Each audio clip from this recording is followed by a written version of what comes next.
Retribution Paladins are righteous crusaders of the holy light, bringing judgment down on their enemies.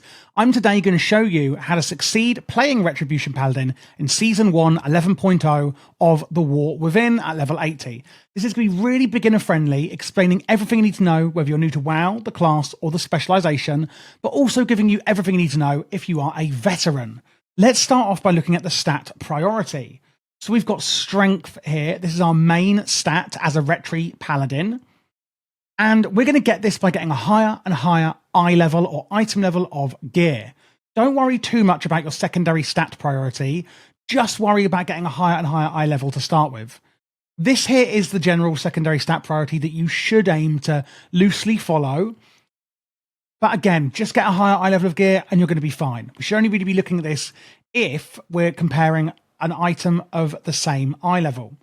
Looking at the secondary stats, Mastery is interesting. This is different for every single specialization in the game, and for us Retribution Paladins in the War Within, it's called High Lord's Judgment.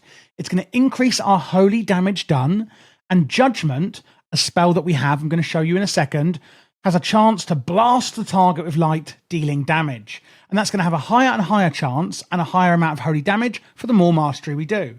And this is our Judgment spell here. You can see on number 1 on my action bar, it's going to generate some holy power. That's one of our main resources as a Retribution Paladin. Judges the enemy, dealing damage, causing them to take more damage from our next holy power ability. More on that shortly if you don't know what any of that means. Haste increases how quickly we can cast our spells and attacks. Critical Strike means you have a chance to do more damage and healing. Then we have Versatility. This is going to increase damage and healing done while also reducing damage taken. And that is it for our stats.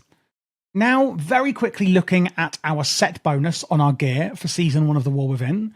It's called the Entombed Seraph's Radiance. The 2 set means our Blade of Justice damage is increased by 15%, and Wake of Ashes damage is increased by 10%. The 4 set means Wake of Ashes is increased by our damage done by 8% for 8 seconds. If you don't know these abilities, again, I'm going to show this in full detail in the rotation part of the video. You don't need to know all this already. But for those who do, that is our set bonus for this season. So now we're going to go through some of the utility spells and defensives, etc. that we have available to us as a Paladin. Now, I am specifically saying Paladin and not the spec because these are generally available to all specs in the Paladin class. Meaning if you would like to check out the other specs, which I do have guides on, by the way, then which you can find on my channel, these are going to be available on all of them, meaning you don't need to relearn these all over again. We all know WoW is a complicated game as it is. Now, these are the most important ones, I would say, and there are actually others that are available to you as a Paladin. So again, do look through your spellbook and just have a look. Once you're more comfortable with the class, I don't want to overwhelm you with information here. On the left, we've got a variety of kind of utilities, and on the right are more kind of defensive cooldowns. So on the left here, we've got one here is Repentance. Forces an enemy, I don't know why I'm walking over here, forces an enemy to meditate, incapacitating them for an entire minute. Now, there are actually types of enemies in WoW, just to make it even more complex, usable against humanoids, demons, undead, dragonkin, and giants. So if it's like a beast enemy, you can't use it against them, for example. Then we have Divine Steed. Leap atop your charge for 6 seconds, increasing your movement speed by 100%. Now, one thing to notice here is that it is usable while indoors or in combat. So you can see here, I'm going a lot faster for a few seconds. I do have 2 charges, and using it again while it's still up will just refresh that charge. So a great movement speed increase we can get while indoors or in combat. We then have the Hammer of Justice on a 1-minute cooldown, stunning the target for 6 seconds. We've got Rebuke here, interrupting their spellcasting, which can also be known as a kick. A kick or interrupt is very, very important in Mythic Plus and PvP, sometimes used in raids, but not as much. You're interrupting your enemy's spellcasting. Let's say I was casting Flash of Light, well, that would be interrupted and the spellcast would not go off. We then have our blessings, and actually I'm going to talk about this one first. Intercession. This is a battle res. So as a paladin, we can resurrect our allies out of combat, but in combat, on a 10-minute cooldown, we can actually resurrect our allies. Now, if you have another class in your group or raid that can actually also use a battle res, like a shaman or a druid. Sorry, shamans can't do it. Sorry, I don't know why I said that. Death Knights or druids, for example, can also use battle reses. The cooldown is shared across the group and raid. So you can't use theirs and then they use theirs, and you know, it is actually shared. But it is on a 10-minute cooldown and you can resurrect your allies in battle. Now on to the blessings. We've got a few different blessings. We've got Blessing of Freedom, blessing the party or raid member, granting immunity to movement impairing effects. A really interesting one is Blessing of Protection here. Blesses the party or raid member, completely giving them immunity to physical damage and harmful effects for 10 seconds. Now, this will actually remove threat from them, so don't put this on the tank. We've got Divine Protection, reducing all damage you specifically take by 20%. You can use it while stunned. We've got Divine Shield, grants immunity to all damage, harmful effects, knockbacks, and forced movement speeds for 8 seconds. Again, cannot be used if you have Forbearance, and it does also cause Forbearance for 50 seconds. Now, you may have noticed then that it was grayed out and now it's not. That's because we had Forbearance. That's the debuff here. And Forbearance is also given by things like Blessing of Protection. The same with Lay on Hands. You can now see I can't use my Lay on Hands because we have Forbearance. Lay on Hands heals a friendly target for amount equal to 100% of your maximum health. So if you have 100,000 health, it will heal them for 100,000. Even if they have more or less than that, it will do it for 100% of your maximum health, and you can use it on yourself. But again, not if you have Forbearance. You can see now we do, and now I can use Lay on Hands now that Forbearance has come. And again, I did say this earlier, there are other things, you know, Blessing of Sacrifice, you've got your auras, etc. You can have one of these active at one time. There's a lot of other things that you should be looking at as a paladin. A lot of other, like Turn Evil and, you know, Sense Undead, things. But the ones I've shown you are the most important utilities and defensives that you do have in your toolkit.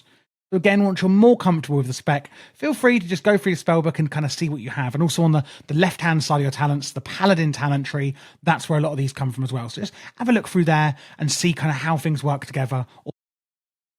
And now for the fun part, which is the Retribution Paladin rotation. So one thing I want to say is that in the talents, we are going with Templar, both in raiding and M+ and dungeons, okay? Templar is just the best way to go, and I really enjoy Templar anyway. We're going to be going through these hero talents in depth shortly. But first of all, let's do the when, what, why of our rotation, which means what spells do we have, when are we using them, and why are we using them? So the first things first is Execution Sentence. Can you see this big hammer coming down, ready to execute our training dummy here?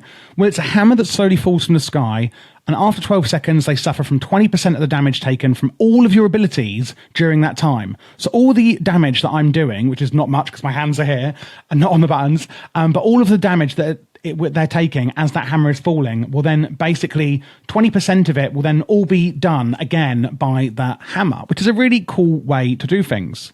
The second priority on the list is actually going to be Hammer of Light. And if you're thinking, well, that says Wake of Ashes, well, that's actually the truth. However, you'll see here in our Templar hero talents, Light's Guidance, Wake of Ashes is replaced with Hammer of Light after it's cast. Hammer of Light, hammer down your enemy with the power of the light, dealing damage to nearby 4 enemies. Additionally, calls down Empyrean hammers from the sky. And it is going to cost 5 holy power. You can see here, holy power is the main resource we use as a paladin. We can have up to 5 holy power. Some of our abilities will generate holy power, and some of them will spend holy power. So it's actually really interesting. Wake of Ashes itself will generate 3 holy power, and then Hammer of Light will actually spend holy power. And I actually really like how that kind of works in like a circular motion. So then we're going to use Hammer of Light, and you can see the hammers coming down. It's really amazing. I actually am obsessed with Retribution Templar, and hopefully you will be too after this video. It's really, really fun. So basically, the second most priority is not Wake of Ashes, but actually the Hammer of Light. Our third priority is going to be Final Verdict. Again, if we're at 5 holy power. Unleash a powerful weapon strike that deals massive Holy Strike damage to an enemy. Final Verdict has a chance to reset the cooldown on Hammer of Wrath and make it usable on any target, regardless of their health, which is this spell down here, which is actually quite a low priority. It hurls the Divine Hammer at the target. Usually, we can only use it on enemies with less than 20% health, but it will generate 1 Holy Power. So sometimes when we use Holy Verdict, it will actually mean that we can use Hammer of Wrath whenever we want, regardless of their health percentage. And using Final Verdict is our third most priority at 5 Holy Power. After that, the actual priority is going to be using Wake of Ashes. So use Wake of Ashes here at this point in the priority list, but then use Hammer of Light that comes after it as your second most priority, if that makes sense. So you're not using Wake of Ashes here and then using Hammer of Light. You're actually using Wake of Ashes here and then the new version here. After that, it's going to be using Divine Toll, one of my favourite cooldowns. It's only on a minute cooldown, so you can use it a lot. Do use it on cooldown at this point in the priority list. Instantly cast Judgment on up to 5 targets within 30 yards. After casting Divine Toll, you instantly cast Judgment every 5 seconds, and Divine Toll's Judgment will do double the damage. What is Judgment, you may ask? Well, that's this spell here. Judges the target, dealing Holy Strike damage and causing them to take increased damage from your next Holy Power ability, and that will generate 2 Holy Power. So if we're looking right now, and we've got 5 Holy Power, we can't use it on Hammer of Light because it doesn't exist, so we would use it on Final Verdict. And then we would use Wake of Ashes. Now we've got 5 Holy Power, but now we use it on Holy Light. And you're starting to see how the rotation comes together. And it really does go so smoothly in this War Within launch. I am obsessed with it. After that, we're going to use Blade of Justice. Pierce an enemy with a Blade of Light, dealing holy damage. Again, generates 1 Holy Power. After that, it's Hammer of Wrath whenever we can use it. If you can use it because of Final Verdict, God forbid it'll proc for me to show you, but it's still going to be down here on the priority. And then lastly, it's going to be using Final Verdict if we have 3 to 4 Holy Power. I'm saying to use it here with 5 Holy Power, but do be aware it's only going to use 3 Holy Power up. So if you use it now, you're still going to be left with 2, which is nice. So we're using it here if we have 5. We're using it here if we have 3 to 4 Holy Power, basically. There is this Shield of Vengeance defensive cooldown that I didn't show you earlier in the defensives, purely because I was only showing you class defensives over here. I need to show you Avenging Wrath as well. Let's put that on. Shield of Vengeance. Create a barrier of Holy Light that absorbs 1,000,000 damage for 10 seconds. When the shield expires, it bursts to inflict holy damage equal to the total amount absorbed divided among all nearby enemies. So there is that as well that we can use. Do be aware of. And that is pretty much it for the single target rotation. If we go into the Mythic Plus and AoE rotation, so if we actually change over the talents into Mythic Plus, you can see there is a fair few amount of talents changing over. Mainly here, your damage over time effects deal more damage, Divine Storm, Divine Hammer, etc. And your abilities that deal Radiant damage deal more damage. And High Lord's Judgment and Radiant damage abilities have a chance to cool down an explosion of Holy Fire to do basically AoE and leave a consecration in its wake. So it's not really changing much to the rotation. We're still casting Execution Sentence and our Hammer of Light at 5 Holy Power. However, what we're rather spending now... Oh, finally, it's Proctolate. There's Hammer of Wrath using at any health percentage. We're using Divine Storm as our main Holy Power spender. Unleash a whirl of Divine Energy. As you can see here, dealing radiant damage to all nearby enemies. Deals reduced damage beyond 5 targets. Divine Toll's even better because it's in an AoE kind of situation. We're still using Wake of Ashes here. We're still using Blade of Justice here. And then we're just using Divine Storm again at the end. So really nothing is actually happening. I don't think I did tell you about Radiant Glory though, which is here. And by the way, if you ever can't find anything, you can just search it on this bar. I feel like a lot of people don't know that, and I like to show them. Because even when I'm doing sometimes, I'm like, where is that talent? You know? So over here, you have Avenging Wrath, right? Calls upon the light and becomes an avatar of Retribution, and it increases your damage and healing done for like 20 seconds, but we replace that with Crusade. Call upon the light and begin a Crusade, increasing your haste and damage. Each holy power spent during Crusade increases your haste, maximum of 10 stacks. But then we replace it with Radiant Glory. Crusade is then replaced with Radiant Glory. Wake of Ashes activates Crusade for 10 seconds. So even though it's passive, I feel like I just should tell you about this because it's quite important. Each holy power spent has a chance to activate Crusade for 5 seconds. So rather than having this extra cooldown, so if you ever see anyone talking about Avenging Wrath, etc., and you're like, well, I don't have that, this is why. Because Avenging Wrath is one of the most amazing cooldowns as a Retribution Paladin. So if you ever do see that, that is where it actually is, and that is how we are achieving it. Thought I'd tell you that. But yeah, so as you can see, the Mythic plus rotation really isn't very different at all from the raid rotation, but it is just as fun. Now then, let's have a look at those hero talents they've introduced in the War Within. So for this Retribution build, we are going with the Templar hero talent choice. And this basically is all about like bringing down hammers upon our enemy. So we start off with Light's Guidance. Wake of Ashes is replaced with Hammer of Light after you use it for 12 seconds. What does Hammer of Light then do? Hammer of Light hammers down on your enemy with the holy power of the light, dealing damage and holy damage to nearby enemies as well. Additionally, it's going to call down Empyrean hammers from the sky to strike free nearby enemies for holy damage. And that is going to cost 5 holy power. If we then go down the left side, we have a first choice node. I like For Whom the Bell Tolls. Divine Toll grants 100% increased damage to your next 3 judgments when striking only one enemy. It is reduced by 20% for each additional target you then strike. So it can be used really well in single target and multi-target instances. Sacrosanct Crusade. Wake of Ashes surrounds you with a holy barrier for some of your health, adding a bit of defensiveness there when you use your Wake of Ashes. Hammer of Light heals you for 5% of your maximum health. It's increased by 1% for each additional target hit. Any overhealing done then goes into a barrier and absorption shield for you as well.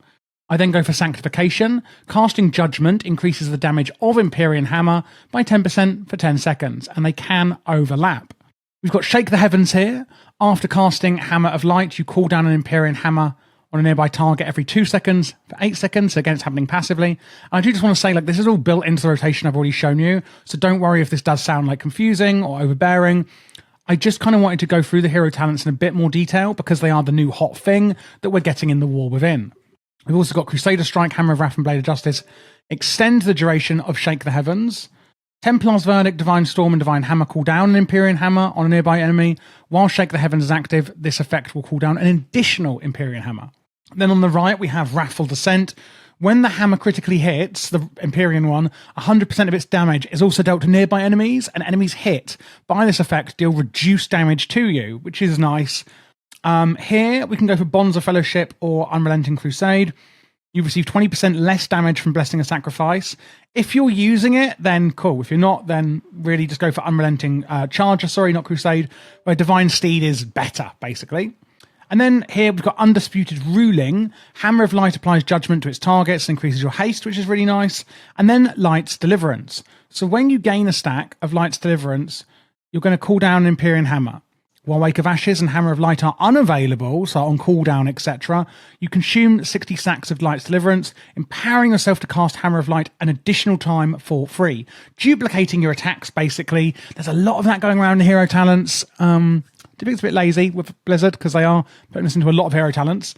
But yeah, basically you're just going to get passively another one for free there. And that pretty much sums up the kind of Templar hero talent for Retribution. So we're calling down Empyrean Hammers, we're empowering our judgment, there's some movement speed in there, a bit more absorb shields. And that pretty much is all there is to it. Now looking at the consumables and enchants we're going to be taking, things have changed a bit in the War Within, not too dramatically. Nerubian Gem Weavers is how you add sockets from your weekly vault, and you can do that on your head, wrist, and waist. And then you can now put 2 gem sockets on your neck, ring, and second ring, rather than 3 sockets on your neck. And that is using the Magnificent Jeweler's setting. The Chant of Winged Grace is the cloak enchant you're going to be using as a Ret Pally in the War Within. And what this is its avoidance and removes some full damage. It's full damage reduction. Crystalline Radiance adds primary stat on your chest, avoidance on the wrist, an armor kit which actually gives you strength on your legs. Scout's March adds 250 speed. Mastery you can put on your rings, and then Authority of Radiant Power is going to go on your weapon. Basically, when you're doing damage, you have a chance with this weapon enchant to smite your enemies with radiant damage. It's very paladin coded, and also increase your primary stat. Then for the consumables, we're going to be using the Flask of Alchemical Chaos, which is a bit like all over the place. It basically is going to add 7,000 to one of your secondary stats while taking away 600 on your other two, but it will rotate. And then the Tempered Potion will actually give you stats on the stats that are not being increased on your flask. So it kind of like works symbiotically in tandem with each other. Or you can just go for a mastery flask just for a bit more stability. Healing Potion, obvious. Iron Claw, Whetstone. There's two different ones. It depends on which weapon you're using. And then Crystallized Augment Rune is the Augment Rune for the War Within. And then Culminating Blasphemite is the Epic Gem you're using. This is interesting. You're going to want to use it with different colored secondary gems. So it adds primary stat, and it also adds 0.15% critical effect. Meaning if you use a Onyx, Emerald, Ruby, and Sapphire, 4 different colors, then you'll get 0.6% increased secondary crit effect. If you only use one color, you only get 15. Do you see what I mean? So you need to use four different colors, and these are the ones I would use. And after that, then you can just go ham. But you must use one of each color to start off in your gem sockets. Thank you so much for watching this guide. I hope it was really useful for you in the War Within Season 1, whether it was for Mythic Plus or raiding. If you do have any questions, I'll be happy to help.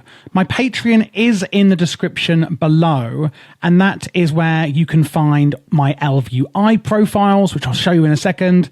And also, I'm putting together a huge macro list for every single spec that's going to be really useful for you in the War Within as well. I am doing all classes and specs for the War Within, so if you are new to the channel, then please do click this playlist here to check out what else I have, which is all of them.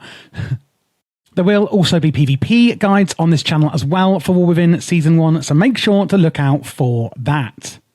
This here is the UI that I was referring to.